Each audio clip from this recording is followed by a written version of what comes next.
Hello and welcome to another edition of the E-commerce Odyssey podcast. I'm here with Matt Edmundson from Aurion. Aurion is an e-commerce services company, and I believe also Matt does a lot of coaching. So, Matt, would you like to tell us about yourself and how you got into this business? Yeah, hi, Trevor. Thanks for having me on the show. Well, how did I get into e-commerce? The answer is by accident. It was never by design. We just sort of stumbled into it back in 2002, so a very long time ago now in digital years.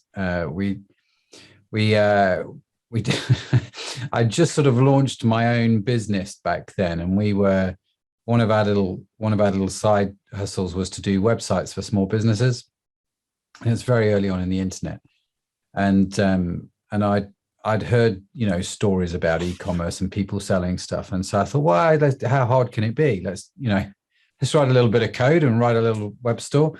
And so I contacted a friend of mine who was selling. We were already buying stuff from him to sell to other people. And I said, do you mind if I just sell this stuff online? He said, no, not at all. And we just put it on the website. Actually, 6 months later, he purchased that website from me. So that was the first e-commerce business, and it was a successful exit and sale. So, cool. I should have retired then. 2002, I'm trying to, what was available? So how were you, because I'm interested, how were you taking payment in 2002? People, it was fascinating. Back then, people would just put the credit card details into the system, and, you would key them into a machine. Oh, and then you just rekey it onto a terminal. I don't know if you've been watching Pam and Tommy, about the Pam and Tommy sex video. Okay. Yeah, well, there's a TV show about that, and the whole thing about that is, it was one of the first things that people sold on the internet in a way. Mm-hmm. And so it's this, this whole thing, and someone going, "Where can we sell this?" And they go, "We can sell it on a website." And just what's a website? Yeah. And it's just, and there's people, bringing up these very, very primitive looking websites, and then you send them a check and they send you a video back, and those were the days, weren't they? Well, people used to send us checks all the time. People used to fax orders in. I mean, it was just crazy, some of the ways that we would do it. But yeah, you're right. It's very different now. I mean, you wouldn't get away with half the things that we did back then. You wouldn't be able to do it. Security would be a massive issue. But yeah, back then everyone seemed to be willing to throw all in. the criminals have got more sophisticated as well. Unfortunately, they know how to. So basically, tell me. So after that, after your first business, what happened then? So we kind of dabbled in e-commerce. It wasn't websites and e-commerce wasn't my primary business. It was just one of these sort of side hustles. My actual primary business, believe it or not, was health spas. So I would design saunas and steam rooms and health spas and all that sort of stuff, and thoroughly enjoyed that as my main job. And we had this sort of side hustle where we did the websites, which just grew and grew and grew. And then in 2006, we launched a website called Jersey Beauty Company, and that was a friend of mine on the island of Jersey who I knew from the health club days, so doing the health spas. And he said to me, "Matt, what should we do with our gyms?" Had a couple of gyms on Jersey, and we're like, man, Jersey has, at the time, they had such a strange quirk in their tax laws, which meant that if you shipped anything that was like, I can't remember the exact figure, Trevor, but it was something like 22 quid or something like that, 22 pounds, $30. If you shipped a product that was under 22 pounds from Jersey, you didn't have to charge VAT. And this meant that, you could be 20% cheaper than a UK competitor and still make the same profit margin. Yeah. It was a really odd quirk at the time. It's not available now, but it was back then. Play.com, there was a whole lot of businesses like CD Now and Play.com. They were all running out of Jersey. Exactly. Because if you think about it, that it was the ideal price. What could you sell 20 quid or under? Well, you could sell DVDs, you could sell CDs, those kind of things back then, and make some good profits on those. And so I said to Andy, you've got this tax law, you may as well take advantage of it. And so we were like, well, what do we sell? And he basically, you look around the health club, what have you got? Well, you've got weights, skipping ropes, not really that interesting to sell online. But what he did have was some professional skincare brands, because he had a couple of beauty rooms in his health club. And so we threw those online, and we launched the site August 2006. And I remember having this real clear conversation with Andy saying, listen, if we can sell like 10 grand's worth of product between now and the end of the year, we are more than on track. We are more than on target. Do you know what I mean? That was what our research came up with, was sort of £10,000. And that was our target. That was our aim. But we didn't sell 10 grand's worth of products by the end of 2006. We actually sold £400,000 worth of product. And so it just instantly took off. It just went crazy and nuts. And it was, in some respects, it's some of the most exciting times as an entrepreneur, is actually figuring out how to deal with rapid growth, you know, from 0 to millions in quite a short time frame. And what that means, because, you know, if you sell one parcel, you can go down the post office and send that out yourself, can't you? But all of a sudden, if you've got 100 to ship out, but you've not got an account with the Royal Mail, well, the post office don't like it when you walk in, stand in the queue with bags and bags of parcels. But that's what we had to do in the early years. But yeah, that was 2006, and we've kind of, you know, we got a little bit more serious when things started to get serious with Jersey, and e-commerce then became our main thing. So now, do you run any e-commerce business anymore, or is it all coaching? No, we run e-commerce businesses at the moment. We sold Jersey, that company I was telling you about. We started 2006. That was sold last year to Gorgeous Retail Group. So they've purchased that, doing great things with Jersey now. I focus on a health supplement company now, is one of my key focuses. So we sell vitamins, you know, like omega-3, VegVit and all that sort of stuff. And the company specializes in the vegan certificate. So all the products are vegan certified and vegetarian society certified. And so, you know, even you don't have to be a vegan to take them, obviously, but that was a very niche market when we started with that a few years ago. And that market has now grown and grown and grown over the years. So that's quite a successful business. Are you a vegan yourself? If I'm honest, no, I'm not. I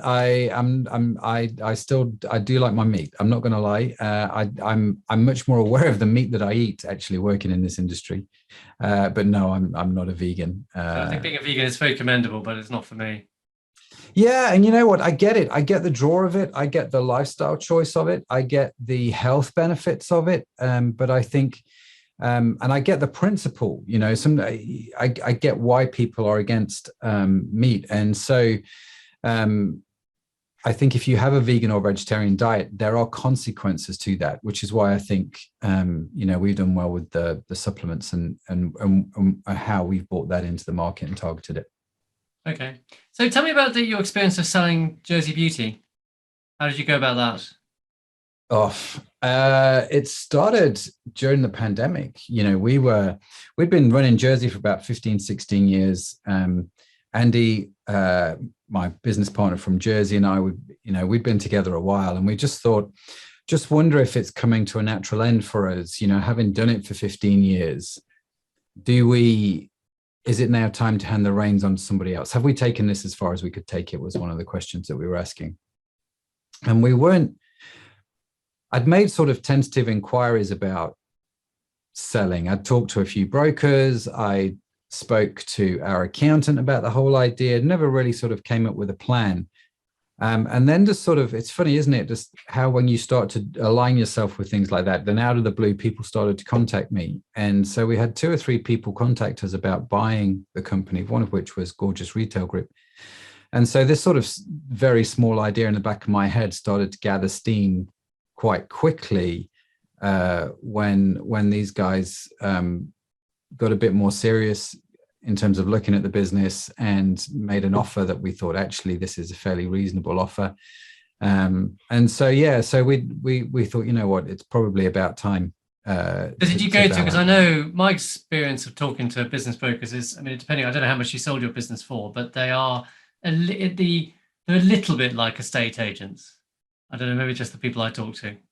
But yeah, I think it's a good way to think about them. And I think the good thing about broker, we didn't sell our business through a broker in the end. And partly because we were approached by the person that was buying it. We didn't need to.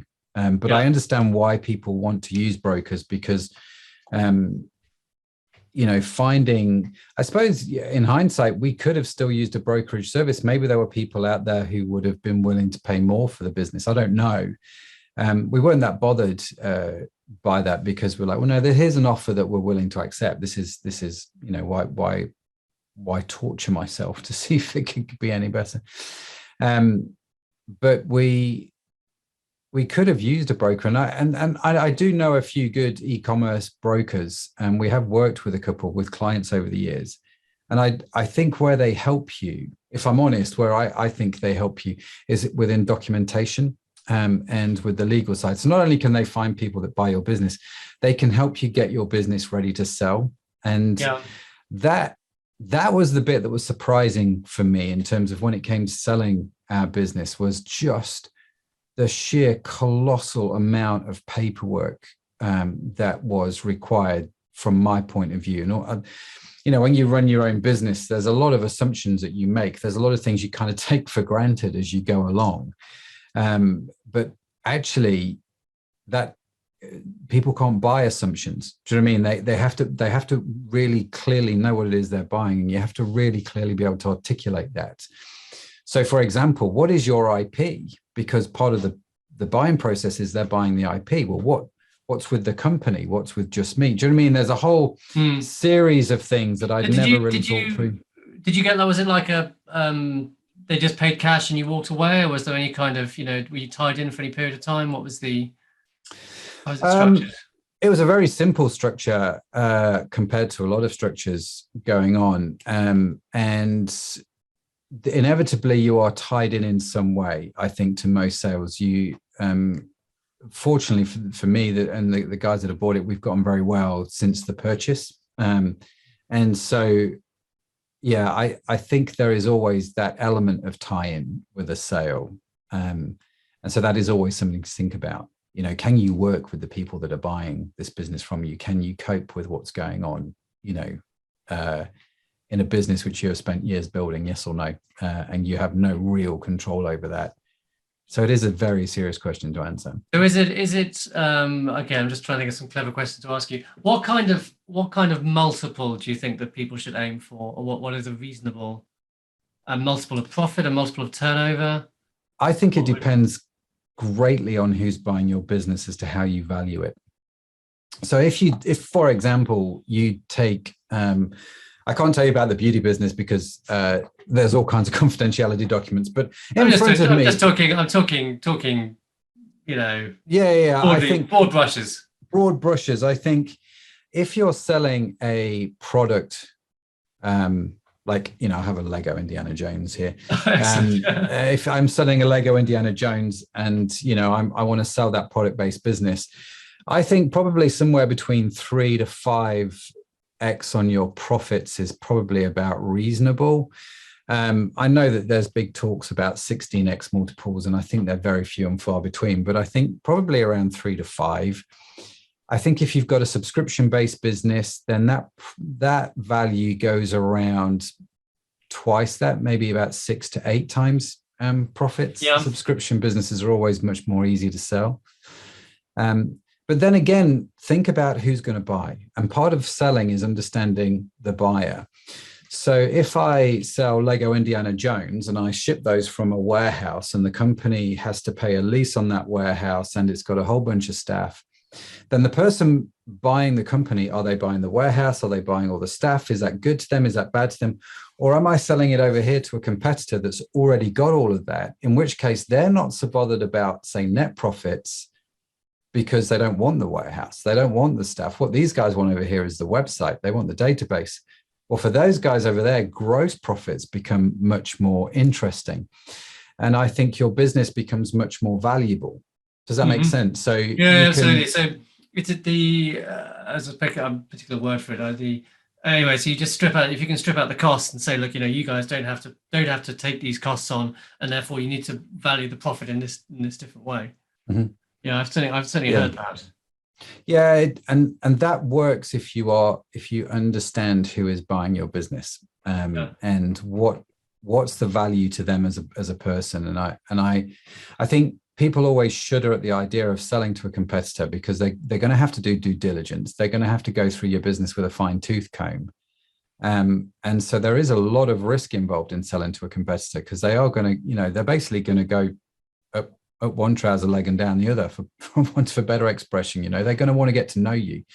And so that makes a lot of people nervous. But I think that there are potentially a bigger rewards if you do.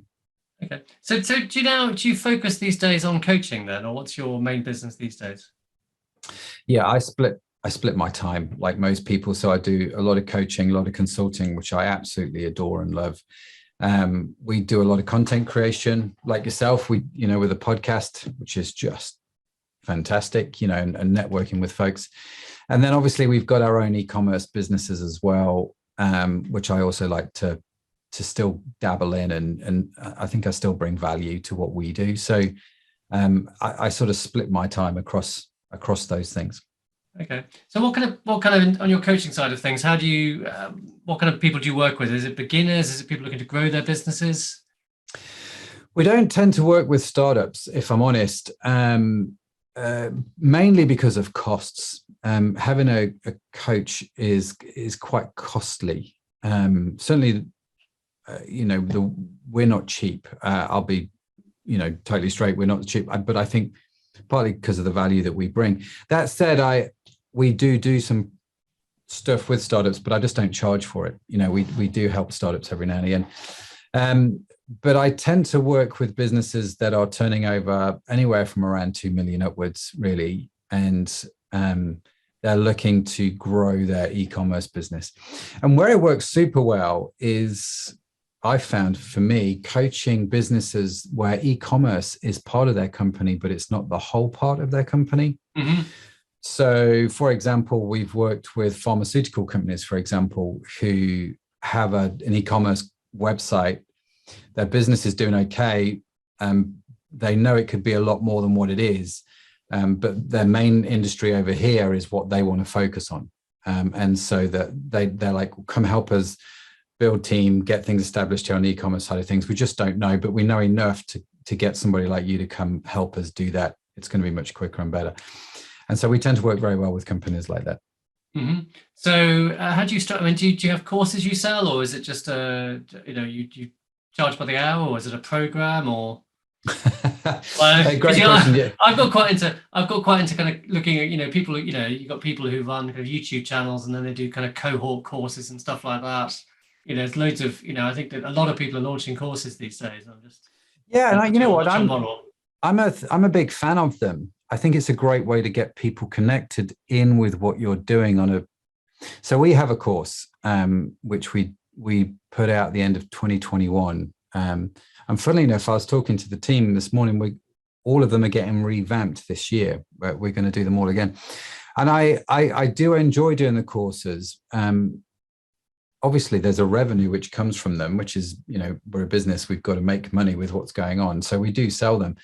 But they're a great way for people who are starting out and who are learning to get inside your head, to get to know what you know, and in a way that's going to help them, who wouldn't ordinarily be able to afford the $2,000 a day consulting fee. It's just not possible. So yeah, we do the courses. I'm a big fan of them. And it enables you to reach a much wider audience with a much greater span, albeit at a much lower unit sale price. But I think it's great. And I think there's still a lot to be said for courses, and I still think there's a lot of opportunity in there for people to do them.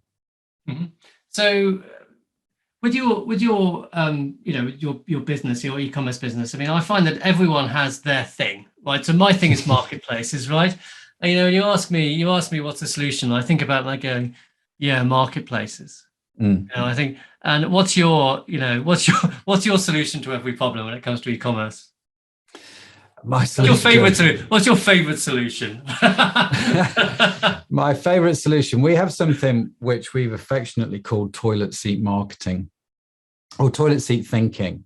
And so you can't see it, Trevor, and I won't bore you. Well, I suppose I could here. Hang on. I always have by the side of my desk an actual toilet seat. So if you're watching this, God, you're pretty serious about this, aren't you? Yeah. And and the reason I do that, and the reason why if I'm coaching clients, I've done presentations before where I've sent everybody a toilet seat, and I suggest that they sit on it while we do the presentation, just to help them sort of think this idea through. And it's a very simple idea. It's been around for thousands of years, this whole concept. And it's based on the notion that actually it's based on a story a friend of mine told me. I actually stole it off him, if I'm honest with you, but it's a great idea. He told me this story when he was at college. He used to clean toilet stalls for a living, right? That's what he did. You clean, and so if you picture in your head cleaning a toilet stall, you open the door, you clean the walls, you clean the bog, and away you go, right? Job's done. But Rich always used to win the award for having the cleanest toilets. How do you get that? How do you consistently, week in, week out, win the award for having the cleanest toilets? Doesn't sound exciting, doesn't sound exhilarating, but he did it. And people were curious as to know how he did it versus the other cleaners who were cleaning toilet stalls. Why did they never, ever get the feedback that Rich got? And he said, and I'll never forget it, he said, well, there's a reason for this. And he showed you, and he kind of, if you picture going into a toilet store, you clean the walls, you clean the toilet. Then what Rich did, which nobody else did, was he turned around and he sat on the toilet. And he said, interestingly, from that position, you have the most important perspective, which is the perspective of the user. Right, yeah. And then he said, so I clean the toilet from that position as well. That's all he did, right? He just turned around. And I think as business people, we're so used to seeing our businesses from one perspective, which is our perspective, the business perspective, the perspective of opening the door, which is good and right, and we shouldn't ignore it. But we also need to turn around and sit down on the toilet and see what is the perspective from our users as well, and look at it from both sides. And I think this very simple principle of treat others the same way that you would want to be treated is just so simple and so beautiful and so wonderful that I think it solves just about every single problem out there. Especially wow your customers, basically. It's not even to wow them, it's to just deliver a great experience. And I think whenever we do the presentation, there's a sort of second phase to this. We call it the sink, which is where you do deliver the wow. Actually, washing your hands is part of the whole experience, but it's something which is unsaid or unthought. And so the great example for us was when we did this in Jersey. We looked at, you can look at every part of your e-commerce business, but we picked on one specific area, which was fulfillment. And we were like, what's it like when somebody receives a parcel from us? What do our customers actually think? I know what I think from my perspective. Is it cheap? Is it quick? And is it reliable? Yeah. Am I going to get any returns? But from a customer perspective, and so we started to, we figured out that what the customer wanted, buying skincare. If you think about buying skincare, professional skincare, the average order value was around 60 to 70 pounds per order. That's a lot of money on moisturizer, right? And it was something that would ordinarily have been alien to me because I personally wouldn't have done it. So when we sent stuff out, it's very utilitarian. And we were thinking, well, man, if you're spending 70 quid on some product, you're buying more than just the professional skincare. You're buying a gift for yourself. And when we did the research, this is what we discovered, that people were treating themselves. Do you know what I mean? This was like a special occasion for them. So all we did two things, Trevor. Number one was we changed the way the cardboard box was created. So you had to open an extra flap, which made it feel like you were unwrapping a gift, right? Mm-hmm. And we printed nice messages on the inside of the box, you know, how amazing people were, how beautiful they were, and so on and so forth. And then inside that, there was a little bit of tissue paper, which you then had to unravel. Okay. So the extra bit of cardboard and the tissue paper added like 1 or 2 pence per order. So from a cost point of view, we're okay.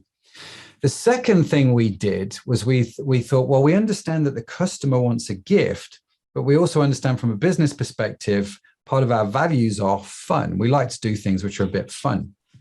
So how do we bring the two things together?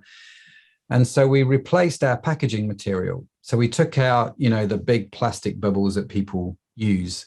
We were using those at the time. We took them out and we replaced them with popcorn. And so, like just foodie popcorn. Yeah, just and then make ordinary an awful popcorn. Mess. No, not at all. Not at all. We had machines in our warehouse which were just 24/7, just producing popcorn. The whole warehouse smelled like popcorn. I mean, we had to try.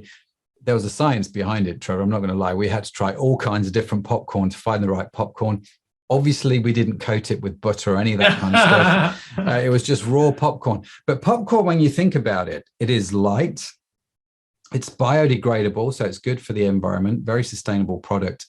And it does actually protect the products. But it was also fun, which matched our values. But here was the thing. So we added an extra bit of cardboard, we added a bit of tissue paper, and we added popcorn. Before that point, nobody really had posted any pictures of our packaging on social media, unless for whatever reason, we'd done the Amazon thing where we'd sent a very small product in a very big box. And it was like, what a colossal waste. Do you know what I mean? People would post about that. But what we discovered was after we did that, everybody was posting pictures. They're like, man, look at this. It's come with popcorn. Do you know what I mean? And so customers started to feel like actually they were unraveling a gift. They were opening a gift, and a gift that had a little bit of fun attached to it with a popcorn. And it just that one change, just by understanding both perspectives, by sitting down on the toilet seat and understanding it from the user, we created an experience which didn't take a whole great deal to do once we got it all set up and established.